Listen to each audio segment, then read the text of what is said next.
Hey guys, Rahul here. Welcome to our channel Doctors to Be. In the previous video, we completed with the pathogenesis of the septic shock. Now in this video, we shall discuss about the stages of the shock, which is a relatively short topic and we'll try to complete it in this video. So let's get started with the stages of the shock.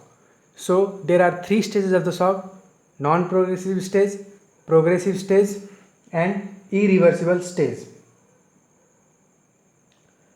So various mechanisms undergo during these stages. So we shall discuss about it in this video. Let's get started.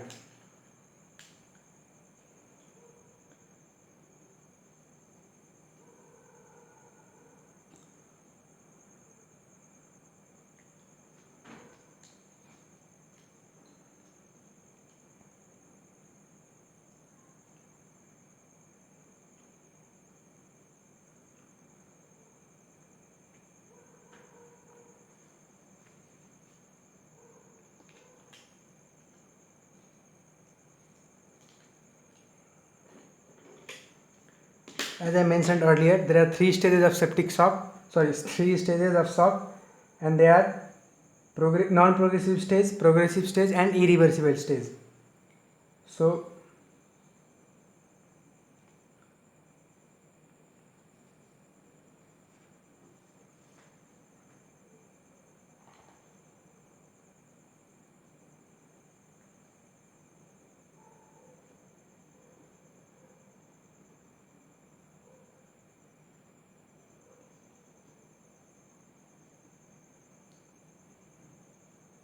and irreversible.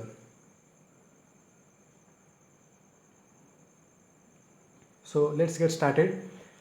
First, non-progressive stage. During this stage, various neurohumoral mechanisms get activated. Neurohumoral mechanisms get activated to maintain the cardiac output and the blood pressure. Okay, so these neurohumoral mechanisms include baroreceptor reflex, renin-angiotensin, antidiuretic hormone release, and via sympathetic stimulation. So net result of all these neurohumoral mechanisms is to maintain blood pressure, tachycardia and renal conservation of the fluid. So let's write these points.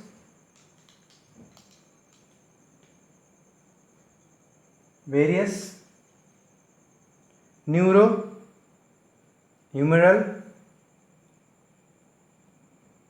mechanisms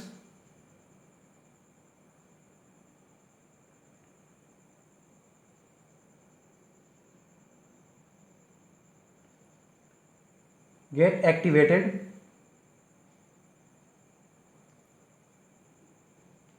and they include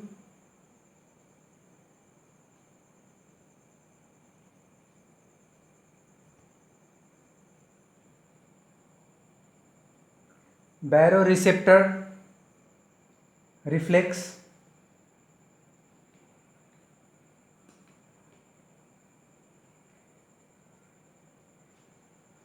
renin-angiotensin,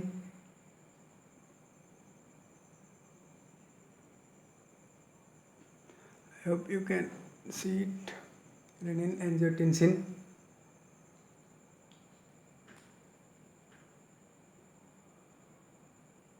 include and antidiuretic hormone release, ADH, antidiuretic hormone,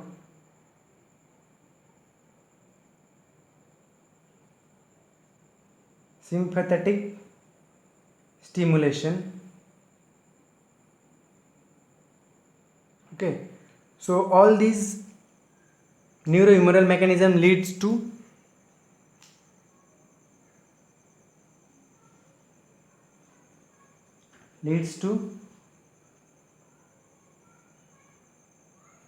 maintaining BP,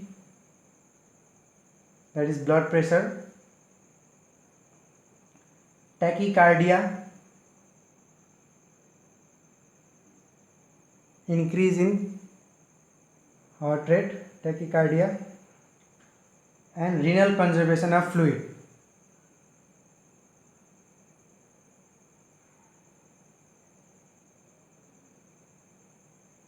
Okay.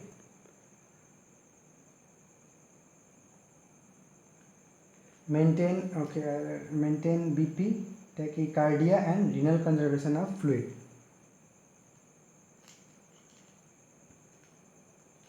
So along with these effects, there is also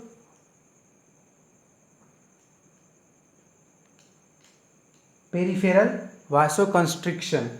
Okay, peripheral vasoconstriction, so that venous pooling of the blood and disseminated intravascular coagulation can be prevented to get over the effects of shock and come back into the normal stage. Okay, so in we can issue there is a note about this peripheral vasoconstriction. In other types of shock except septic shock, there is peripheral vasoconstriction giving warm and flushed skin, okay, resulting in flushed and warm skin. If there is peripheral vasoconstriction, the blood supply is there, so the skin becomes warm and flushed. So in other types, there is peripheral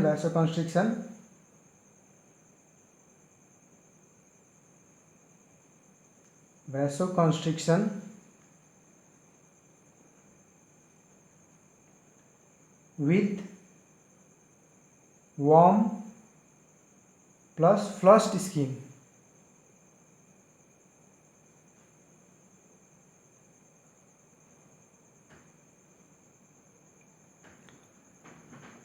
Okay.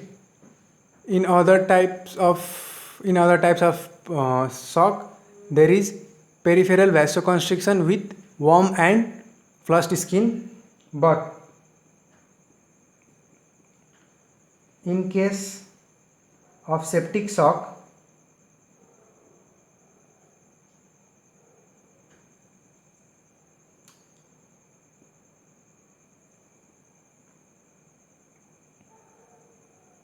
there may be vasodilation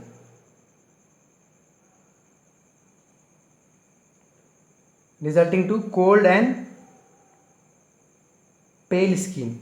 If there is no blood supply or improper blood supply, the skin becomes pale and it is cold because blood transmit its metabolic heat into the various parts. So when blood supply is lost, the skin becomes, due to peripheral vasodilation, there is dilation and dilation, the skin becomes cold and pale. Okay, pale and cold skin. So this is a note in case of peripheral vasoconstriction in non-progressive stage. So I hope you are clear about it. So now let's go to progressive stage. So in this stage, due to persistent deficiency of oxygen and blood supply, there is the anaerobic respiration is halted and anaerobic respiration takes place. This also I discussed previously, even in septic shock, that shift from aerobic respiration to anaerobic respiration causes production of lactic acid and lactic acidosis. So now we shall discuss it again, but with little bit of modification. So I was saying that progressive stage, due to persistent O2 plus blood deficiency,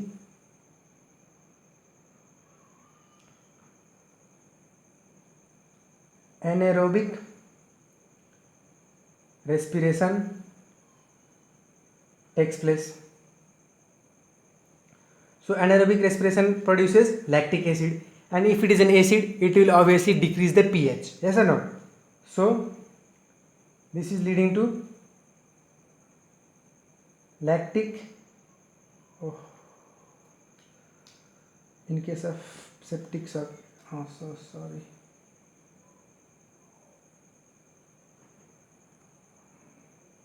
But in case of septic shock. Okay, is it visible? Yeah. Okay, so lactic acid decreases pH. So this lactic decrease in pH will impair the vasomotor response, and impairment in vasomotor response, the blood vessels will no longer constrict, which will and the arterioles will dilate. The blood vessels will no longer constrict and arterioles will dilate, causing the venous pooling of the blood and disseminated intravascular coagulation. We'll discuss about this and disseminated intravascular coagulation in our upcoming videos in hemodynamic disorders. So for now, disseminated intravascular coagulation is widespread coagulation due to venous pooling of the blood. Okay, so arterial impairment of vasomotor responses will cause no longer the blood vessels will no longer constrict. There will be arterial dilation. This dilation will cause venous pooling of the blood, yes, or pooling of the blood, and this may increase the risk of disseminated intravascular coagulation, so which will lead to microvascular thrombus formation, finally leading to irreversible cell injury. Okay, so let's write these points. Decrease in pH impairs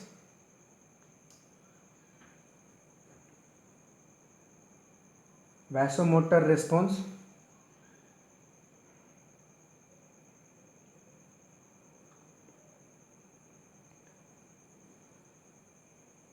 blood vessels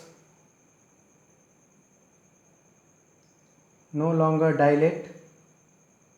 constrict,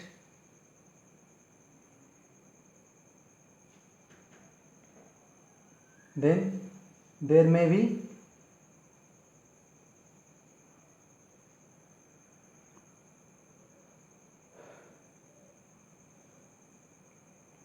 pooling of blood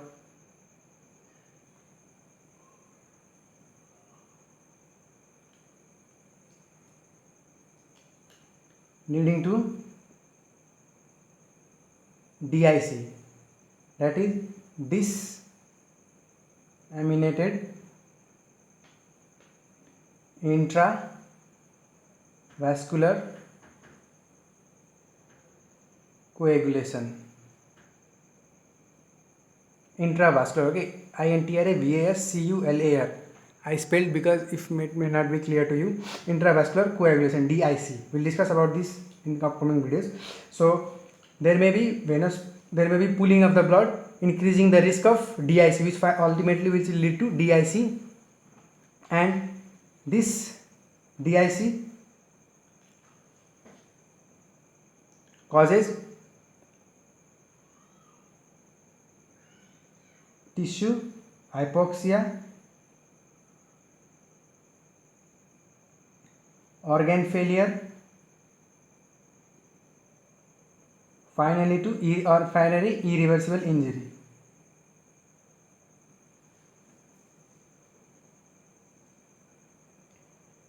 Okay, so these are separate. These things are separate. Okay.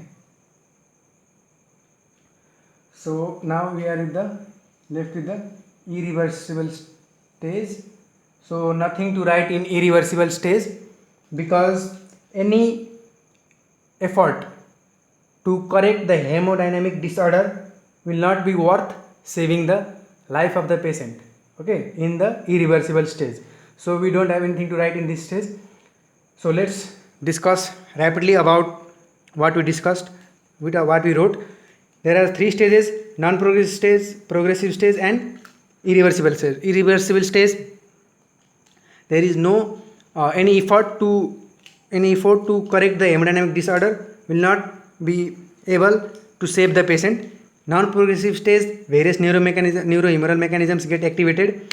Those include baroreceptor reflex, renin-angiotensin, antidiuretic hormone release, and sympathetic stimulation, which leads to maintaining of the blood pressure, tachycardia, renal conservation of fluid. Okay, and also to peripheral vasoconstriction. And we have a special thing to note that in other types of shock there is peripheral vasoconstriction. So when there is peripheral vasoconstriction, there is the maintain of the blood supply, so the skin is warm due to the dissipation of the heat and flushed skin. But in case of septic shock, this one is, in case of septic shock,